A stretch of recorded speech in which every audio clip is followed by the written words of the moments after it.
Marriage తర్వాత అందరి life ఎలా ఉంటుందో తెలియదు కానీ మా లైఫ్ మాత్రం 1,30,000 అప్పుతో స్టార్ట్ అయింది. డిగ్రీ చదివి తాపీ పనోడిని పెళ్లి చేసుకుంది, ఎన్నాళ్ళు ఉంటుందిలే అన్న వాళ్ళు కూడా ఉన్నారు. మాకంటూ ఒక అందమైన ప్రపంచాన్ని నిర్మించుకున్నాక శ్రీను క్యాన్సర్తో హాస్పిటల్ పాలైపోయాడు. అదే టైంలో 1 మంత్ కూడా తిరగకుండానే లవ్లీ షుగర్తో కోమాలోకి వెళ్ళిపోయింది. ఇద్దరూ నన్ను ఒంటరిదాన్ని చేసి రోడ్ మీద నిలబెట్టేశారు.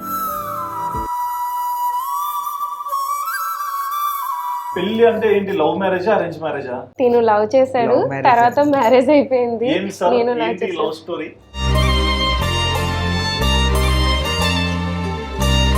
అంటే నాకు మెసేజ్ కూడా తిను February 14th పెట్టాడు అనమాట. నాకు అర్థమైంది పెట్టగానే. మరి తనని ఎట్లా ఒప్పించారు ఫైనల్ గా అంటే తాళి కట్టేసాను గుళ్ళో తాడి డైరెక్ట్ కట్టేసినారా? 5 నిమిషాలు మాట్లాడడానికి రా అంటే. అవును. మీరైనా ఎట్లా ఒప్పుకున్నారండి?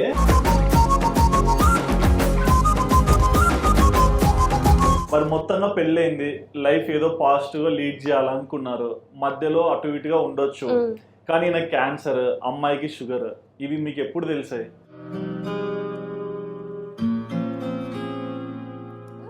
పాపకి 1% ఛాన్స్ అంతే అన్నారు. 99% లేదన్నారు. అలాంటి సిచ్యువేషన్స్ ఈయనకి బాగాలేని తర్వాత ఫేస్ చేశాను. అంటే ఈయన బాగున్నంత కాలం నాకు మీద ఉండేది వేరే ఉండేది.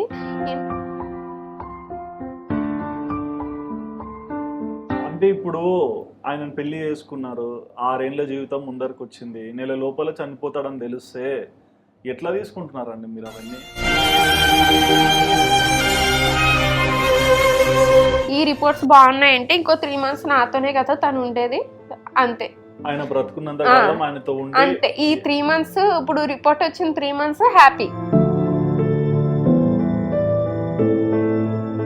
మరి మీరు చూస్తున్నారు తను ఒంటరిగా మీ ఇద్దరిని బ్రతికించుకోవడానికి అంత కష్టపడుతున్నారు కదా, మీకు ఏమన్నా చెప్పాలనిపిస్తుంటుందా తనకి?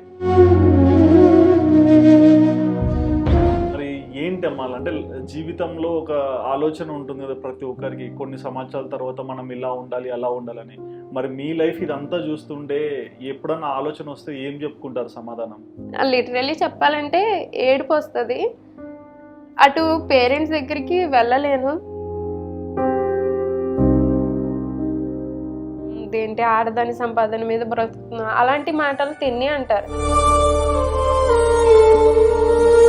మరి మీరు యూట్యూబ్ స్టార్ట్ చేసి మీ సమస్యలన్నీ యూట్యూబ్ లో చెప్పుకుంటా మీ లైఫ్ స్టైల్ కూడా యూట్యూబ్ లో చూపిస్తున్నారు కదా, మరి అప్పుడు ఏమైనా విమర్శలు వచ్చాయా?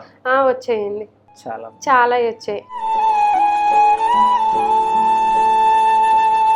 పాపను అడ్డెట్టుకుని నువ్వు ఈ ఛానల్ పెట్టావు, ఇది సింపతి కోసం చేస్తున్నావు, ఇందులో మనీ అడగటానికే.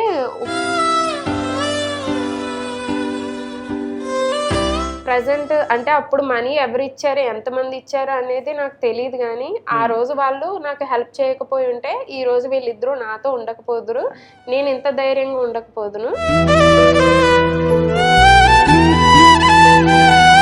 మీరు మీ యూట్యూబ్ ఛానల్ సబ్స్క్రైబర్స్ కానీ మీకు అంటే ప్రతి ఇబ్బందిలో కూడా హెల్ప్ చేసిన చాలా మంది ఉంటారు, వాళ్ళకి ఏమన్నా చెప్పాలనుకుంటున్నారా? నిజంగా వాళ్ళు లైఫ్లోని అంటే వాళ్ళకి అది ఒక సాయం మాత్రమే, కానీ అది వెనకాల ఒక ఫ్యామిలీని నిలబెట్టింది.